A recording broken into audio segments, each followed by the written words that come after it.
Greetings, Commandos. This is Pagan Horde, and right now I'd like to do a little Mechbay Talk about future builds on the current playthrough. Please do the YouTube stuff, it always helps a small channel. And let's have a look. So if you've been following the main channel, right now I have two mechs that are in storage that I don't really have the correct parts to build. And I'd like to share with you right now my ideas of how we're gonna build them. And of course, let me know in the comments what you think about those builds and how they could be improved. So first, let's talk Shrike. I've been really lucky to find a Shrike several times, and now I have one in storage. So let's see what we could do with it. I would like to do a Death from Above build for the simple shit and giggle reason that I've never done a Death from Above build, and I want to try it out. That is reason enough for me. So I'm gonna start taking things off of it. I'm not gonna do a remove everything because there's a lot of stuff in there that was gonna stay as is. So we're just gonna remove the weaponry and the jump jets. I will instead using improved jump jets. So that's why I'm removing them. I also don't think we're gonna use a laser heat sink kit. So you can go. I think also that I will try and go with stealth. There we go. So, how do we do a Death from Above build? Well, I've never tried it, and I think it would be fun. This guy comes with the Jade Talon necessary for that. It comes packed with the mech. +1 accuracy for kick, +1 accuracy from Death from Above, and a 25% damage multiplier. Cool. So let's start with the obvious. We're gonna equip you with jumpers. So we're barely gonna need the exchanger, so we're gonna replace that with a jump pack booster. And we are going to go with improved jump jet instead. And we're gonna go to the maximum installed possibility of 6 of them. A nice symmetrical pattern like this. So this is going to be quite the jumpy boy, which is what I'm interested in. Next, we're going to add what I believe are additional leg stuff for the Death from Above. I mean, I would like to use the self-damage one, less self-damage, first and foremost, so that we can do this attack multiple times without, you know, destroying our own mech. So it would be, I would use the self-damage, less self-damage, and thus I would probably not use the damage one because this increases self-damage taken. Yeah. +5% self-damage taken. So you're reducing it by 20, but taking 5% more with this. If we use just the normal one, or just this one, damage from above stability damage. Maybe just the plus. This way we don't do too much self-damage. And we can repeat this attack as much as I can. For this build, let's use the hip armored here, which gives more armor on the legs. I don't know, I've never seen that in my playthrough. I don't know if that will be, I'll be able to actually use that, but for the fun of it, for this one, let's add it. So that, with all those equipment though, it leaves us with only 15 tons left to play with for additional equipment. And since I intend to use stealth to be even harder to hit, with the movement, the evasion bonus from the enhanced imaging and all that, which means that we will use as well the virtuality pilot. And that means that we will be using as well the gyro defense double plus. Now this combination of, I've used that multiple times in the past. It was my go-to in previous season. Because the virtual reality pilot will add +2 if maximum evasion. With the gyro defend, another +1 maximum evasion. So it made even +1 maximum evasion when the enhanced imaging is active. So this is a total of +4 max evasion. So you can grab even a 100-tonner with this equipment and go actually pretty fast. And be hard to hit. It kind of balances. It's now been tuned down a lot in these and since this season, because the evasion is worth half of what it was really. But I still think that with the combination with the jumping, you could be really hard to hit with like this. So we're still gonna go this route. And to add to be able to be hard to hit, we're gonna go stealth armor instead. So we're going all in for the fast moving evasion and physical attack with this guy. Like for example, mimetic armor, that would be nice. Oh, it means I have to put these guys here. Okay. There we go. Now this would be a hard to hit mech. Cool.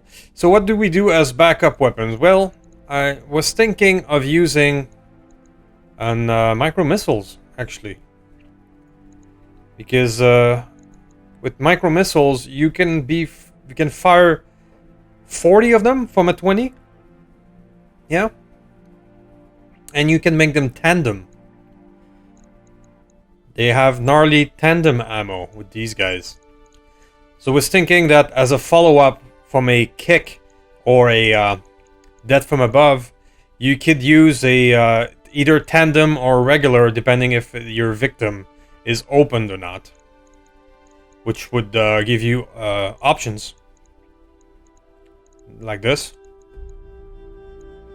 Now we're looking good. And let's just add some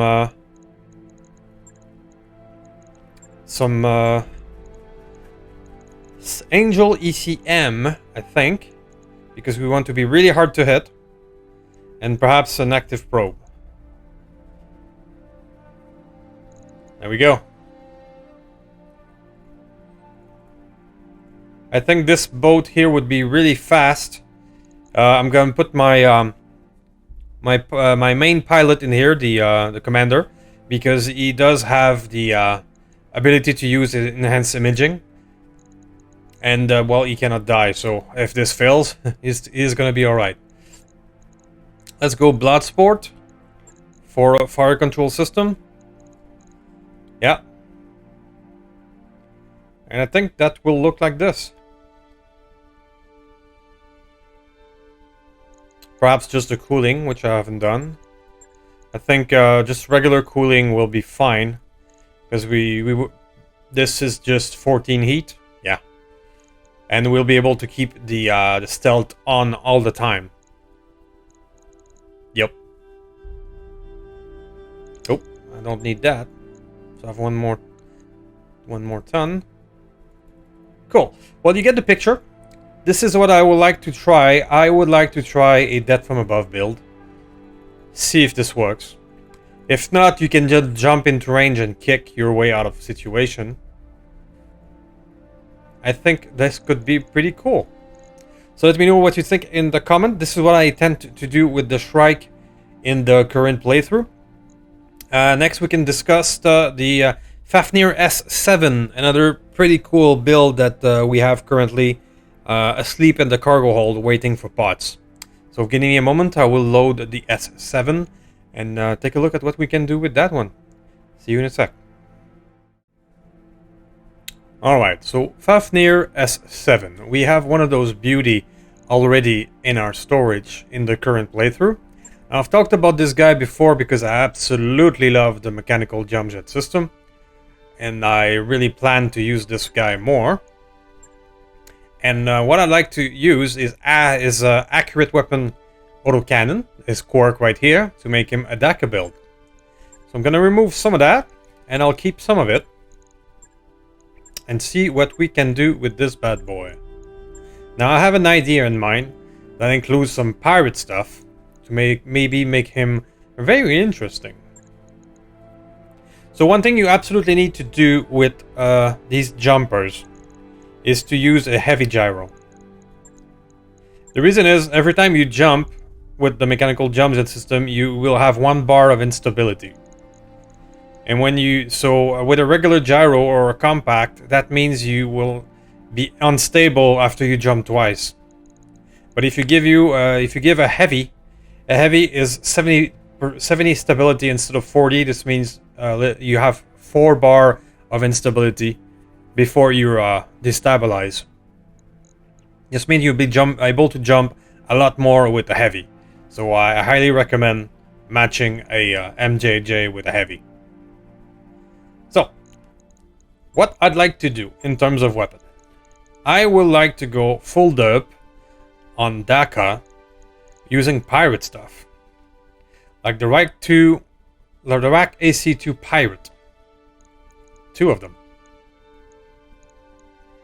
Now this monster fires 7 times 5 projectiles per shot. It's pretty much a rotary shotgun, more or less.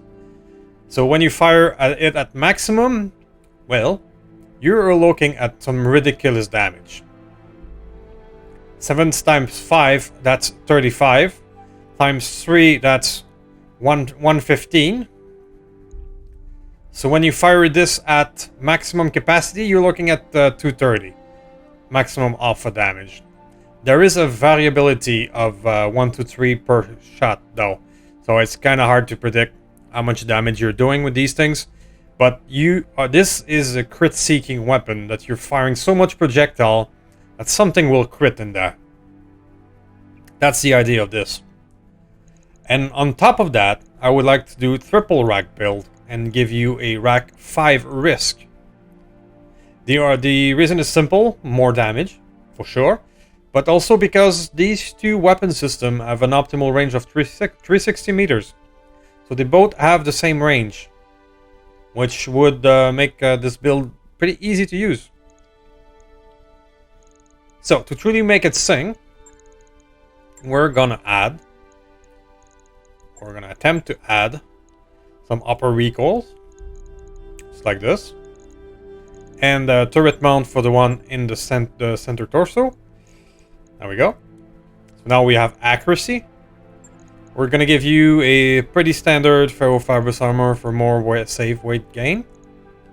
And now we'd have enough room for ammo, I think. One thing about these pirate racks is that they use Ultra AC2 5, Ultra AC2 ammo instead of regular rack ammo, so that you can actually don't need that much ammo bins with these guys. I mean, a double of Ultra AC2 is 75 shots.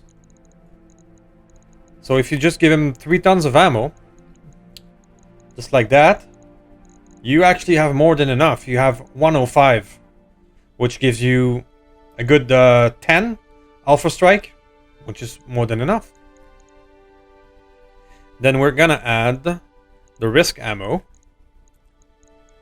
which we're gonna do the same thing, give it 3 tons, which will give it 70 shots, which will be almost 12 of you, which is fine. The rest of the mech will stay fairly much as is, because we do have the correct fire control system with minus 20% chance of jam. The only thing we're gonna do, perhaps, is give you a better Guardian ACM and some battle computers. So if we look at battle computers, what we want is, of course, ballistic, but we also want critical damage, or critical chance, hit chance. Did I miss it? Critical. Plus 50% chance to deal a critical hit. Yes, I do. Because those crit seekers here, with their shotgun-like spread, are gonna crit a lot of things. As soon as a mech is open, anywhere under the armor, things will start exploding. That's what we want. Other than that, you look pretty cool as is, I would say. I would maybe armor up on the legs.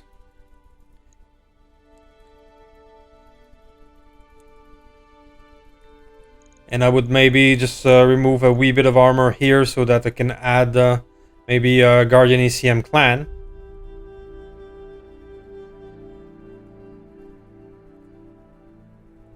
There we go. Now the only thing is that you don't have any probe. So perhaps we're going to replace your sensor with an AR-12 or maybe, I mean, a sensor probe. Like this one. If we give you a sensor probe, then we can give you a Guardian ECM for defense purposes. There we go. Yeah, I think that would be that. I mean, that I would have 10 to 11 alpha strikes. Of all of that, ballistic and the critical is just going to be ridiculous. It shouldn't jam thanks to this fire control system and pilot with 10 gunnery. It's minus 30% chance of jamming. So I think we should be good.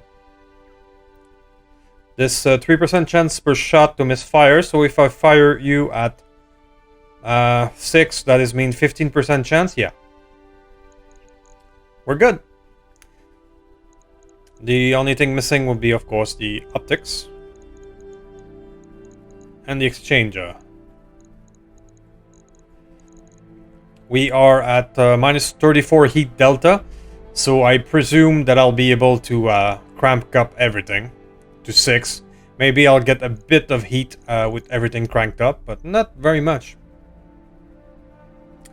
So that's that. That's I think the future DACA build of our Fafnir S7. So please let me know in the comments what you think. What thing I could be different, better, or anything else. I'm all ears. This is a discussion for future builds that I intend to do at the playthrough. So for now, this is just conjecture, but this is what I would love to do. So let me know in the comments what you think, and I will see you in the main playthrough soon enough. Hopefully we can make those builds happen. See you next time.